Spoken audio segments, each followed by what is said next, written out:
ನಕ್ಷತ್ರ ನಾಡಿ ವಿಶೇಷ ಕಾರ್ಯಕ್ರಮಕ್ಕೆ ಆತ್ಮೀಯವಾದಂತಹ ಸ್ವಾಗತ. ನಾನು ಆದರ್ಶಿನಿ. ಇವತ್ತಿನ ಕಾರ್ಯಕ್ರಮದಲ್ಲಿ ಶುಕ್ರ ಗ್ರಹದ ಬಗ್ಗೆ ಸಂಪೂರ್ಣವಾದ ಮಾಹಿತಿನ ತಿಳಿಸ್ಕೊಡ್ತಾರೆ. ನಮ್ಮೊಟ್ಟಿಗೆ ಇದ್ದಾರೆ ಖ್ಯಾತ ಅಂತಾರಾಷ್ಟ್ರೀಯ ಜ್ಯೋತಿಷಿಗಳಾದಂತಹ ದಿನೇಶ್ ಗುರೂಜಿಯವರು. ಅವರಿಗೆ ಕಾರ್ಯಕ್ರಮಕ್ಕೆ ಆತ್ಮೀಯವಾದಂತಹ ಸ್ವಾಗತ ಮಾಡ್ತಿದ್ದೇನೆ. ಸ್ವಾಗತ ಗುರುಗಳೇ. ಓಂ ಶ್ರೀ ಗುರುಭ್ಯೋ ನಮಃ. ಹರಿ ಓಂ. ಓಂ ದ್ರಾಂ ದ್ರೀಂ ದ್ರೌಂ ಸಹ ಶುಕ್ರಾಯ ನಮಃ.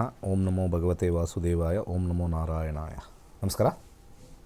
ಶುಕ್ರ ಗ್ರಹ ಅಂದ ತಕ್ಷಣ ಇಟ್ಸ್ ಏನು ರಿಚ್ನೆಸ್ಗೆ, ಸಂಪತ್ತಿಗೆ ಅಧಿಪತಿ ಅಂತ ಹೇಳ್ತಾರೆ. ಶುಕ್ರ ಗ್ರಹ ಸಖತ್ತಾಗಿತ್ತು ಅಂದರೆ ಎಲ್ಲಾನು ಮುಟ್ಟಿದೆಲ್ಲ ಚೆನ್ನಾಗುತ್ತೆ, ರಾಜಯೋಗ ಫಿಕ್ಸ್ ಅಂತಾರೆ. ಹೌದಾ? ಹೇಗೆ ಇದು? ಭಾಳ ಪ್ರಮುಖವಾಗಿರ್ತಕ್ಕಂಥ ವಿಚಾರ ಏನು ಅಂತಂದರೆ, ಒಂದೊಂದು ಗ್ರಹಕ್ಕೂ ಒಂದೊಂದು ಕಾರಕತ್ವ ಅಂತ ಕರೀತಾರೆ. ಕಾರಕತ್ವ ಮೀನ್ಸ್ ಸಿಗ್ನಿಫಿಕೇಟರ್ಸ್. ಈಗ ಮನೆಯಲ್ಲಿ ತಂದೆ ದುಡಿಮೆಗೆ ಕಾರಕತ್ವ, ತಾಯಿ ಊಟ ಅಡಿಗೆ ಆಹಾರಕ್ಕೆ ಕಾರಕತ್ವ. ಈ ರೀತಿಯಾಗಿರ್ತಕ್ಕಂಥ ಕಾರಕತ್ವನ ನಾವು ತಗೊಂಡಾಗ ಪ್ರತಿಯೊಂದು ಗ್ರಹದಲ್ಲೂ ವಿಶೇಷವಾಗಿ ಕಾರಕತ್ವಗಳಿರುತ್ತೆ.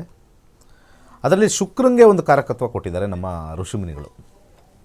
ಶುಕ್ರ ಅಂದರೆ ಪ್ರೈಮರಿಲಿ ಎಂಜಾಯ್ಮೆಂಟ್, ಪ್ರೈಮರಿಯಾಗಿ ಎಂಜಾಯ್ಮೆಂಟು.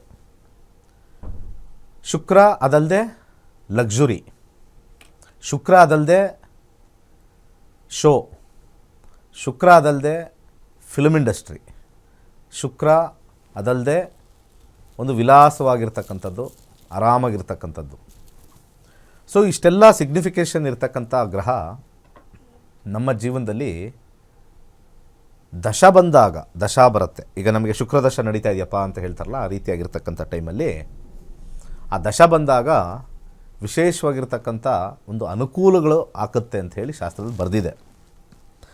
ಆದರೆ ಸಮಸ್ಯೆ ಏನು ಅಂತ ವಿಚಾರ ಹೇಳಬೇಕು ಅಂತಂದರೆ, ಯಾವ್ಯಾವ ಟೈಮಲ್ಲಿ ಶುಕ್ರದಶ ಬರಬಾರ್ದು ಅನ್ನೋದು ಇದೆ.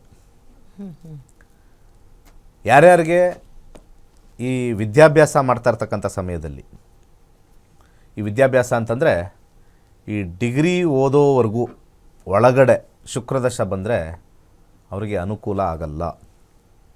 ಓದೋದು ಏನು ಬೇಕಾದ್ರೂ ಓದ್ಬೋದು, ಆದರೆ ಅವರಿಗೆ ಮೈಂಡು ಓದೋದ ಕಡೆ ಕಮ್ಮಿ ಆಗುತ್ತೆ ಶುಕ್ರದಶದಲ್ಲಿ. ಎಲ್ಲ ಗ್ರಹಗಳಿಗಿನ ಯಾವುದಾದ್ರು ಒಂದು ಗ್ರಹ ಎಜುಕೇಷನ್ನಲ್ಲಿ ಸಮಸ್ಯೆ ಮಾಡ್ತಾನಾ ಅಂತ ಯೋಚನೆ ಮಾಡಿದ್ರೆ ಫಸ್ಟ್ ಗ್ರಹ ಬರೋದೇ ಶುಕ್ರ ಡ್ಯೂರಿಂಗ್ ಎಜುಕೇಷನ್. ಹಾಗೆ ಇನ್ನೊಂದು ಟೈಮ್ ಬರುತ್ತೆ, ಪ್ರಾಬಲಿ 60 ಇಯರ್ಸ್ ಆದಮೇಲೆ ಶುಕ್ರ ಬರಬಾರ್ದು. ಯಾಕೆಂದರೆ ಶುಕ್ರ ಪ್ಲ್ಯಾನೆಟ್ ಆಫ್ ಎಂಜಾಯ್ಮೆಂಟ್ ಅಂತ ಹೇಳ್ತೀವಿ, ಪ್ಲ್ಯಾನೆಟ್ ಆಫ್ ಲಕ್ಸುರಿ ಅಂತ ಹೇಳ್ತೀವಿ.